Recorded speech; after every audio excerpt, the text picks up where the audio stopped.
Acme vision computer में आपका स्वागत है। पिछली वीडियो में मैंने आपको बताया था बुक कीपिंग अकाउंटिंग से क्या अभिप्राय है। अब हम चर्चा करेंगे उसकी अवधारणाएं क्या होती है।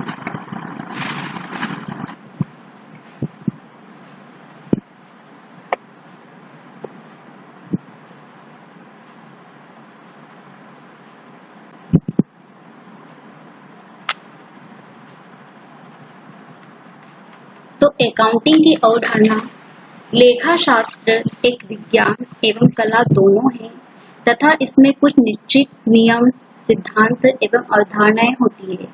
अभिलेखों में एक रूपता लाने के लिए इन नियमों, सिद्धांतों एवं अवधारणाओं का पालन किया जाना आवश्यक है। लेखा शास्त्र की अवधारणाएं निम्नलिखित है। अब लेखा शास्त्र एक विज्ञान एवं कला दोनों है। कैसे? कला का मतलब ये है कि जैसे व्यापारिक है तो जो उसके बेटे रहते हैं वो भी उसी कला में ढल जाते हैं, उसको देखकर ही वो भी व्यवसाय करने लग जाते हैं। जैसे फॉर एग्जाम्पल डॉक्टर का बेटा डॉक्टर ही बनेगा, ऐसा हम लोग देखते हैं। पर विज्ञान का मतलब ये है कि डॉक्टर का बेटा अगर डॉक्टरी ना करे, वो कोई और दूसरा कोर्स से कुछ उपलब्धि हासिल करता है तो वो साइंस कहलाएगा, न कि कला। तो लेखा शास्त्र विज्ञान कला दोनों होता है। अब इसकी अवधारणाएं, फर्स्ट है व्यवसायिक अस्तित्व की अवधारणाएं।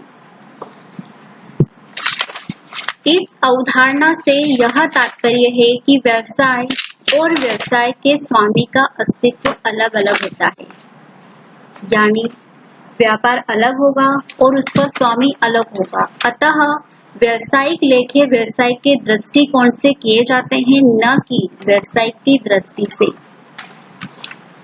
उदाहरण, अगर जैसे कोई व्यापारी कुछ निजी खर्च के लिए पैसा निकालता है उसके गल्ले से, तो उसकी भी एंट्री की जाती है, तो वो एंट्री कहलाएगी आहरण खाता।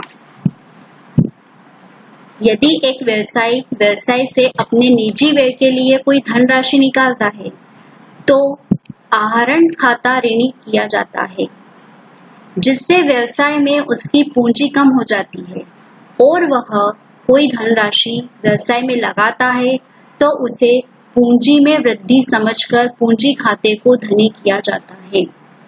जैसे वो गल्ले से हमने पैसा निकाला हमारे निजी व्यय के लिए, तो वो आहरण खाता कहलाएगा।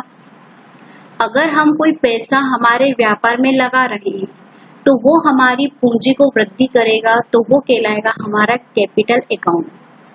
सेकंड है अवधारणा मुद्रा माप की अवधारणाएं। लेखा शास्त्र की इस अवधारणा के अनुसार केवल उन व्यवहारों एवं घटनाओं का लेखा किया जाता है जो मौद्रिक प्रकृति के होते हैं। जैसे अकाउंटिंग में या टैली में उन्हीं चीजों का ट्रांजैक्शंस की एंट्री की जाती है जो मौद्रिक के होते हैं, मौद्रिक प्रकृति के होते हैं। उन अवधारणाओं के अनुसार लेखा शास्त्र में उन तथ्यों तथा घटनाओं का उल्लेख नहीं किया जाता जिनको मुद्रा के रूप में व्यक्त नहीं किया जा सकता है। जैसे फॉर एग्जाम्पल मैंने आपको पढ़ाया, अब कितना पढ़ाया हम इसकी एंट्री टैली में नहीं कर सकते हैं, तो ये कहलाएगा कि लेखा शास्त्र में उन तथ्यों या घटनाओं का उल्लेख नहीं किया जाता है जिनको मुद्रा के रूप में व्यक्त नहीं किया जाता है। जिनको मुद्रा में व्यक्त किया जाता है उनकी हम एंट्री कर सकते हैं, और जिनको हम मुद्रा में व्यक्त नहीं कर सकते हैं उसकी हम टैली में एंट्री नहीं करेंगे, तो ये मुद्रा की अवधारणा कहलाएगा। थर्ड है द्विपक्षीय अवधारणा, डबल एंट्री। लेखा शास्त्र की यह अवधारणा है कि प्रत्येक व्यवहार दो खातों को प्रभावित करता है। इसी कारण लेखा शास्त्र की दोहरा लेखा प्रणाली का जन्म हुआ है। इस प्रणाली के अनुसार प्रत्येक व्यवहार को दो पक्षों में लिखा जाता है। उदाहरण के लिए, यदि व्यवसाय में 1000 रुपये पूंजी के रूप में लगाता है तो रोकड़ खाता को डेबिट तथा पूंजी खाते को क्रेडिट करते हैं। इस अवधारणा के अनुसार व्यापार की पूंजी व्यापार की संपत्ति के बराबर होती है।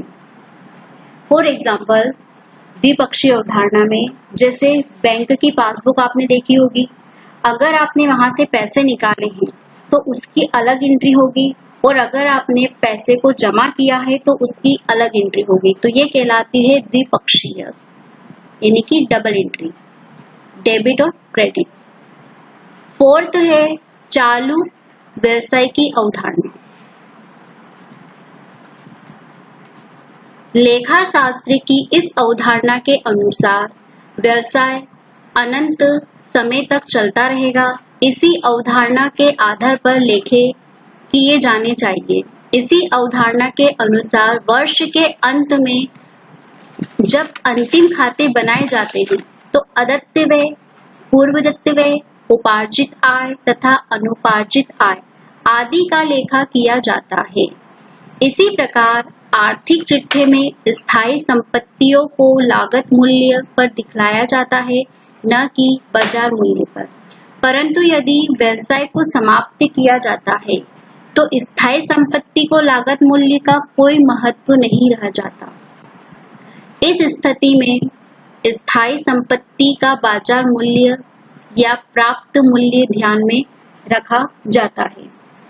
चालू अवधारणा के अंतर्गत हमको ये मानना पड़ेगा, जैसे मैंने आपको कंपनी क्रिएशंस में बताया था कि एक वित्तीय वर्ष रहता है 1 अप्रैल से 31 मार्च तक। तो हमको ये मानना है कि जो हमारा व्यवसाय होगा वो अनंत समय तक चलेगा। उसकी अवधारणा के आधार पर हम लेखे किए जाने चाहिए। तो इसी अवधारणा के अनुसार वर्ष के अंत में हम अंतिम खाते तैयार किए जाते हैं, उनको बनाया जाता है। उसमें अदत्त व्यय, पूर्वदत्त व्यय, उपार्जित आय, अनुपार्जित आय आदि का लेखा किया जाता है। उसी के आधार पर आर्थिक चिट्ठे तैयार किए जाते हैं, जिसमें स्थायी संपत्ति को लागत मूल्य पर दिखाया जाता है, न कि उसके बाजार मूल्य पर। परंतु यदि हम व्यवसाय को समाप्त कर रहे हैं तो जो स्थायी संपत्ति होगी उसको लागत मूल्य पर नहीं दिखाया जाएगा। स्थायी संपत्ति को उसके बाजार मूल्य या प्राप्त मूल्य पर रखा जाता है। नेक्स्ट है लागत अवधारणा। लागत अवधारणा के अनुसार स्थायी संपत्ति का लेखा उसी कीमत पर किया जाता है जिस पर वह प्राप्त की गई है। जैसे हमने कोई माल परचेस किया है तो वो उसकी लागत कहलाएगी, कितने का माल हमने परचेस किया है, जबकि हमने उसको खरीदा है उसी माल पर जिस पर वह प्राप्ति की गई है। स्थायी संपत्ति के लागत मूल्य में स्थायी संपत्ति के स्थापना संबंधी व्ययों को सम्मिलित किया जाता है। यदि व्यवसाय में कोई संपत्ति बिना किसी लागत के उपहार या दान स्वरूप प्राप्त होती है तो व्यवसाय में उसका लेखा उस समय के बाजार मूल्य पर किया जाता है। जैसे हमारे व्यवसाय में किसी ने कोई संपत्ति दान दी या स्वरूप में दी, तो जो हम उसका लेखा रखेंगे वो हम बाजार मूल्य पर रखेंगे, न कि उसके लागत मूल्य पर। Thank you.